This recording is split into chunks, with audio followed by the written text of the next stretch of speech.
नमस्कार, मी रेश्मा. नमस्कार, मी मनीषा.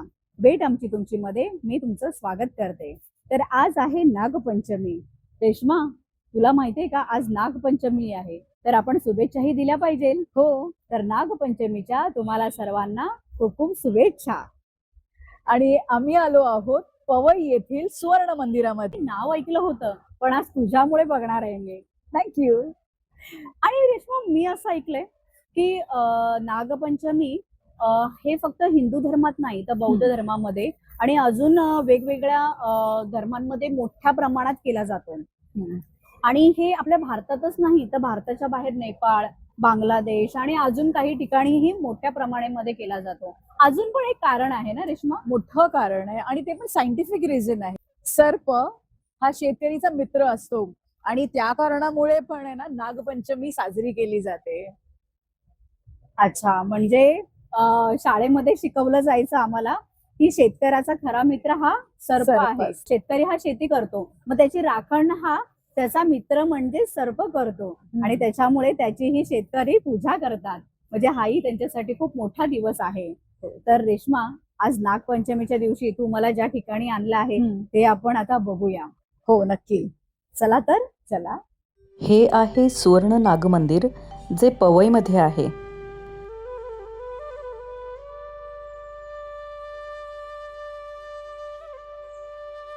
ही इथली सर्वात जुनी विहीर आहे आणि देवीला वाहण्यासाठी इथे ओटी पण घेऊ शकता. मंदिराचा परिसर इतका शांत आहे आणि त्याचबरोबर नवग्रह देवतांची मूर्त्या पण. आणि इथला आकर्षक नागाची प्रतिमा जणू काय ते खरोखरच आहे.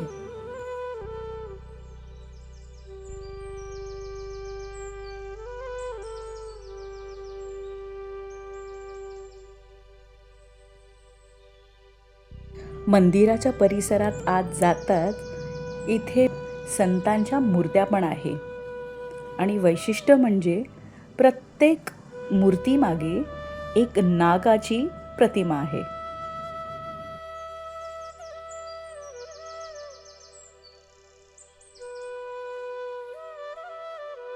मग ती तुळस वृंदावन असो किंवा नागस्तंभ, प्रत्येक स्तंभावर किंवा प्रत्येक कलाकृतीवर नागाची प्रतिमा आहे.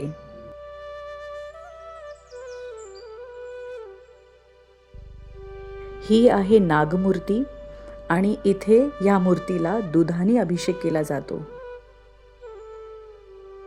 आणि ही आहे मंदिराची मागची बाजू, जिथे तुम्हाला विविध प्रकारचे शिवलिंग दिसतील आणि त्या शिवलिंगाला तुम्ही पाण्याने अभिषेक करू शकता.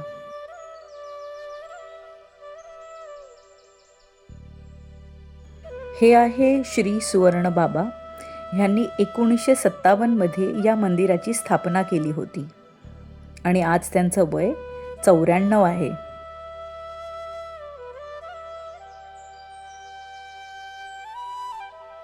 या मंदिराच्या आत जाताच तुम्ही बघाल सर्व वस्तू सोन्याने रंगवलेली आहे. मग ती समय असो, सिंह असो किंवा नाग. आणि आकर्षक म्हणजे इथली देवीची प्रतिमा जी गाभाऱ्यात कोरली गेली आहे.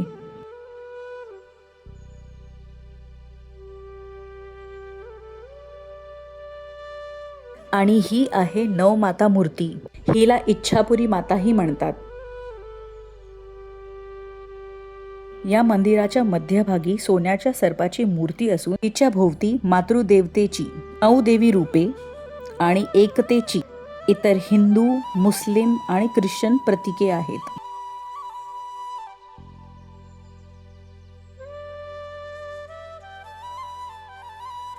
या मंदिराची अधिक माहिती जाणून घेण्यासाठी आम्ही श्री पुरंदर स्वर्ण यांची भेट घेतली. सबको नमस्कार. ये सुवर्ण नाग मंदिर पवई इधर बहुत सालों से श्री नागपंचमी का उत्सव बना रहा है. नागपंचमी बोलेगा तो साल में पहले आने वाला बड़ा त्यौहार है. आषाढ़ मास में आने वाला बड़ा त्यौहार है. नागपंचमी बोलेगा तो नाग का एक बड़ा सेवा है।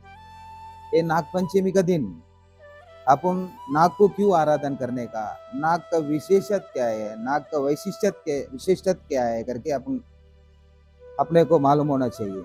नाग भगवान बोलेगा तो धरती का भगवान है, धरती बोलेगा तो ब्रह्मांड, ब्रह्मांड का अधिपति बोलेगा तो शेषनाग, ये शेषनाग बोलेगा तो अष्टकुल नाग में बड़ा भगवान बोलेगा तो शेषनाग। ये शेषनाग का सर पे ब्रह्मांड है। जैसा ये ब्रह्मांड बनते टाइम आए हुआ भगवान बोलेगा तो हम लोग मानते हैं नाग भगवान और रक्तेश्वरी करके। कैसा हमारा साउथ में मैंगलोर में कुके सुब्रमण्यम टेम्पल है नाग का बड़ा, ऐसे महाराष्ट्र का धरती में इधर पवई में बड़ा नाग मंदिर बोलेगा तो इधर पवई में इधर बहुत सालों से नाग पंचमी बहुत विजृंभण से आराधन करते आए हैं। इधर सिंहाशेष रुंडमालिनी देवी ऐसे नाग भगवान ऐसे सब परिवार शक्ति का अनुग्रह आशीर्वाद से ऐसे ये मंदिर जो बनाए हैं, जो श्री श्री श्री सुवर्ण बाबा जी उनका आशीर्वाद से मार्गदर्शन से बहुत धूमधाम से इधर नागपंचमी का उत्सव चलता है। ये मंदिर ने बाबा जी ने बहुत साल से पहले ये मंदिर बनाया था। उनको उम्र अभी 94 है। गुरु का स्थान में रुककर सबको आशीर्वाद भी देते हैं। अभी उनका वजह से सब ये मंदिर कैसे बोलते हैं, एक जंगल था अभी मंगल बन गया। सब भक्तों का मनोकामना इच्छा पूरी होते हैं। नाग भगवान को इधर नाग तंबीला कैसे बोलते हैं हम लोग, ऐसे नागाभिषेक बहुत प्रिय है।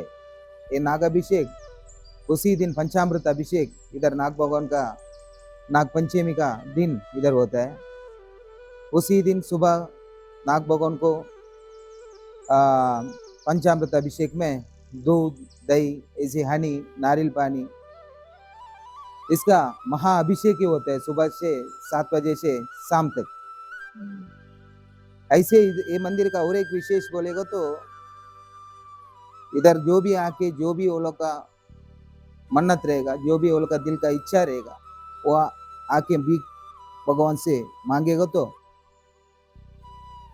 पूरा पूरी होने के बाद ही सब लोग इधर आके हाथ जोड़ते हैं। क्योंकि जो भी मांगेगा तो भी ये माँ इधर देता है। जो भी हेल्थ का प्रॉब्लम रहेगा, जो किसको भी शादी नहीं होता है, जो भी एक एक लोग को गर्व होना चाहिए करके इच्छा रहते हैं, एक एक लोग को संतान का, ये इधर का जो भी माँ से मांगेगा तो वो माँ पूरी करके देता है। ऐसी ये मंदिर में विशेषता बोलेगा तो हम हर उत्सव इधर बड़ा धूमधाम से बनाते हैं। ना बड़ा साल में होने वाला बड़ा मकर संक्रमण उत्सव, ऐसी महाशिवरात्रि, ऐसी नागपंचमी, ऐसे गणेश चतुर्थी, ऐसे श्री कृष्ण जन्माष्टमी, ऐसे दसरा, ऐसे दीपावली, ये बड़ा बड़ा त्यौहार इधर बहुत धूमधाम से होता है।